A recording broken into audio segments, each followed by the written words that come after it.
Bonjour à tous, bienvenue dans cette nouvelle vidéo sur ma chaîne YouTube. Vous avez été nombreux à me demander davantage de cas d'application et de retours clients.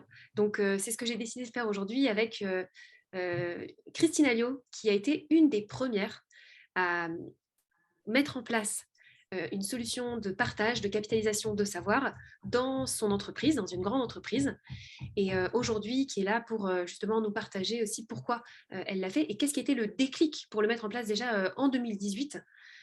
Christine, peux-tu nous en dire plus?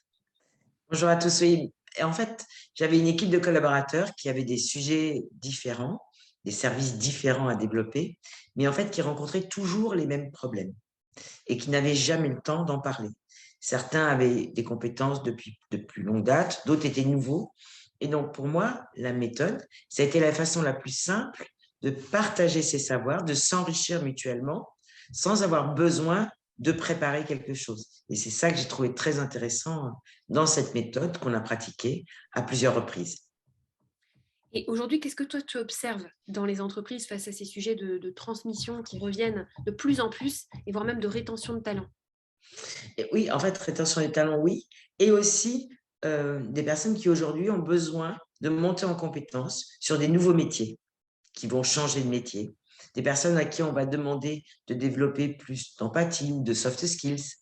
Et aussi des personnes qui ont de grandes expertises et qui vont quitter la société. Et toutes ces personnes, je trouve que c'est un formidable gâchis qu'on ne puisse pas faire monter en compétences, s'enrichir mutuellement de façon continue, sans attendre qu'une personne s'en aille. Oui, parce qu'aujourd'hui, quels sont les moyens existants quand une personne part pour capitaliser sur ce savoir? Et en fait, il y a des méthodes, oui, en effet, au moment où la personne s'en va, quitte l'entreprise ou change de fonction, des méthodes ce qu'on appelle de transmission de savoir-faire.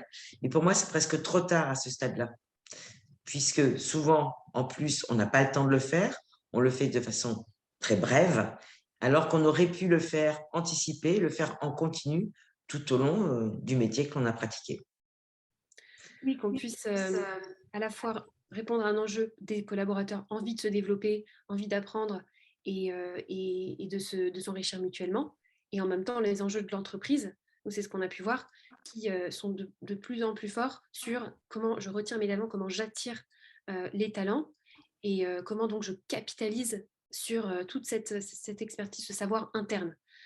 C'est quelque chose qui est revenu de plus en plus. On a des clients qui avaient des besoins de capitalisation du savoir de leurs meilleurs top performers en assurance, par exemple, et qui avaient besoin de mobiliser ces personnes-là. Et donc d'avoir un système de partage mutuel qui soit attractif. En tout cas, c'est ce qui m'a donné envie d'écrire un article sur ce sujet. Et donc, je vous invite à le lire. Je le mettrai en commentaire. Et je vous dis à bientôt pour de nouvelles interviews avec nos clients, nos utilisateurs et nos partenaires. Merci Diane.